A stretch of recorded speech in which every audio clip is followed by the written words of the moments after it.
Hey everyone, welcome back to the channel. Today we're talking about something that might sound abstract, but is actually incredibly practical. How to use philosophy in your everyday life. Now, I know what some of you might be thinking. Philosophy, isn't that just for college professors and people who like to use big words at dinner parties? But here's the truth. Philosophy isn't just theoretical debates about the nature of reality. At its core, philosophy is a toolkit for living better. It's about examining your life, your choices, and finding wisdom that actually works. Today, I'm going to show you how ancient wisdom can solve modern problems. We'll look at 5 practical ways to apply philosophical concepts to your everyday challenges, from handling difficult emotions to making better decisions. By the end of this video, you'll have actionable techniques from different philosophical traditions that you can start using immediately. Let's dive in. Section 1. Stoicism for emotional resilience. The first philosophical tool comes from Stoicism, an ancient Greek and Roman philosophy that's having a major renaissance right now. The core Stoic insight is deceptively simple, but incredibly powerful. We can't control what happens to us, but we can control how we respond. Here's how to apply this in your daily life with a technique called the dichotomy of control. When something upsets you, pause and ask, is this within my control? 2. If it is within your control, take action. 3. If it's not within your control, practice acceptance. Let's make this concrete with an example we can all relate to. You're stuck in terrible traffic and running late for an important meeting.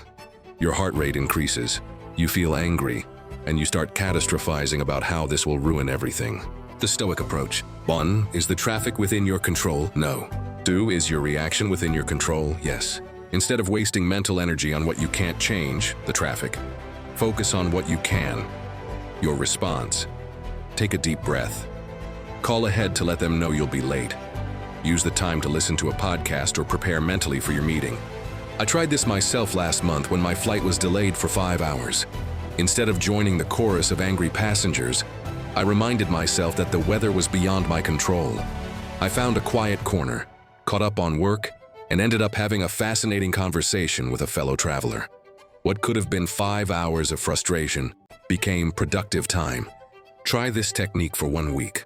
Whenever something triggers negative emotions, pause and apply the dichotomy of control. You'll be amazed at how much mental energy you save. Section 2. Socratic questioning for better decisions. Our second philosophical tool comes from Socrates, who believed that the key to wisdom was asking better questions. We make dozens of decisions every day, from the trivial to the life-changing. Yet we often make these decisions on autopilot, without examining our underlying assumptions. Here's how to use Socratic questioning to make better decisions. 1. Identify the decision you need to make. 2. Ask yourself a series of probing questions. Follow where the answers lead, even if they challenge your initial thinking. Let me show you how this works in practice. Let's say you're considering changing careers. Instead of just going with your gut feeling, you can use these Socratic questions. So what exactly am I hoping to gain from this career change? 2. What evidence do I have that this new career will provide what I'm seeking?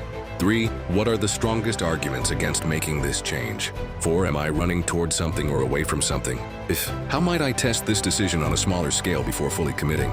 I used this approach when deciding whether to move to a new city. My initial reasoning was, I need a change, but through Socratic questioning, I realized I was actually seeking specific things: more access to nature, a stronger community, and lower living costs. This clarity helped me evaluate cities based on what truly mattered to me, rather than just the vague notion of change.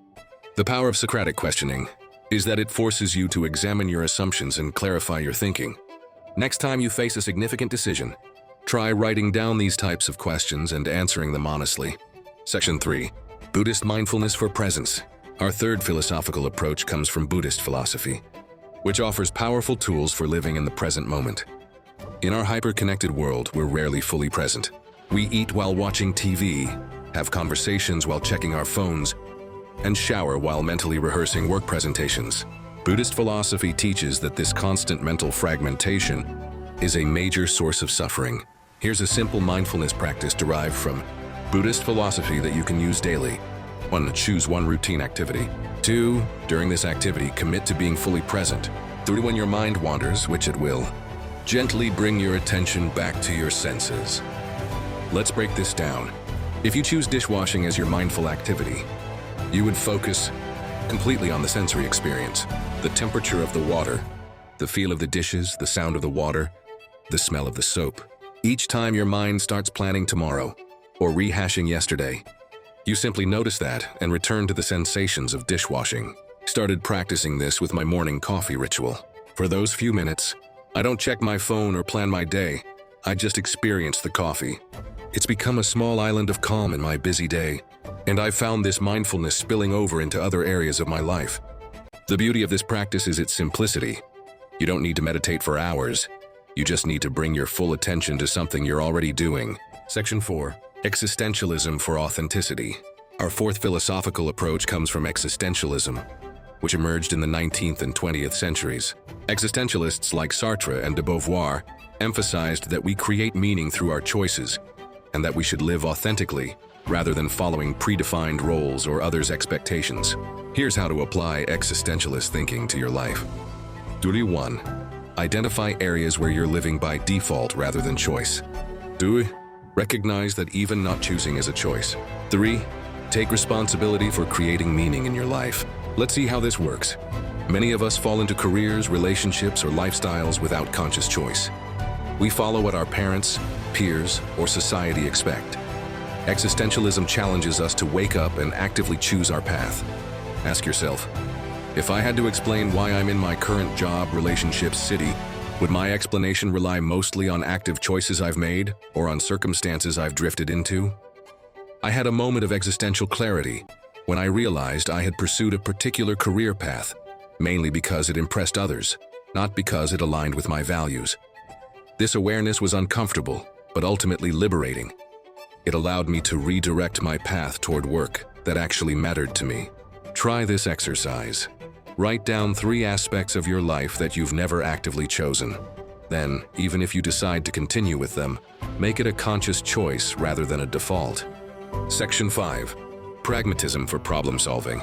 Our final philosophical tool comes from pragmatism, an American philosophical tradition that focuses on what works rather than abstract theories. Pragmatists like John Dewey and William James believe that the value of an idea lies in its practical consequences. This approach is perfect for everyday problem solving.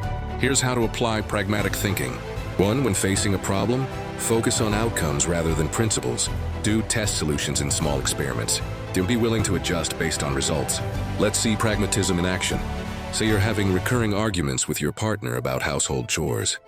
A pragmatic approach would be 1. Focus on the desired outcome. 2. Try different approaches as experiments. 3. Evaluate what actually works, not what should work in theory. I use pragmatism when trying to establish a consistent exercise routine. Instead of committing to what I thought I should do, I experimented with different approaches: morning versus evening workouts, home versus gym, solo versus group classes. By focusing on what actually worked in practice, 30-minute morning home workouts, I finally established a sustainable routine. The pragmatic approach frees you from getting stuck in shoulds and supposed tos, and focuses instead on finding solutions that actually work in your real life. So there you have it. 5 practical philosophical approaches you can start using today. 1. Stoic emotional resilience through the dichotomy of control. 2. Socratic questioning for better decisions. 3. Buddhist mindfulness for presence. 2. Existentialist authenticity in your choices. 5. Pragmatic problem solving in daily challenges. Philosophy isn't just for the classroom or abstract debates. These time-tested wisdom traditions offer practical tools for navigating our complex modern lives. The beauty of philosophy is that you don't have to adopt an entire system. You can take what works for you. Maybe Stoicism helps with your emotional reactions, while pragmatism works better for your decision-making. As Socrates said, the unexamined life is not worth living. But the flip side is also true. Examining your life through philosophical lenses can make it richer, more meaningful, and more intentional. If you found this helpful, please hit the like button and subscribe for more content on practical wisdom for everyday life. I'd love to know, which of these philosophical approaches resonated most with you? Or do you have another philosophical practice that helps you navigate daily challenges? Share in the comments below. For those who want to dive deeper, I've created a free downloadable Philosophy for Everyday Life worksheet with exercises for each approach we covered today. Check the link in the description. Next week, we'll be exploring how to apply ethical frameworks to difficult moral decisions. Until then, Remember what Marcus Aurelius said, waste no more time arguing about what a good person should be. Be one.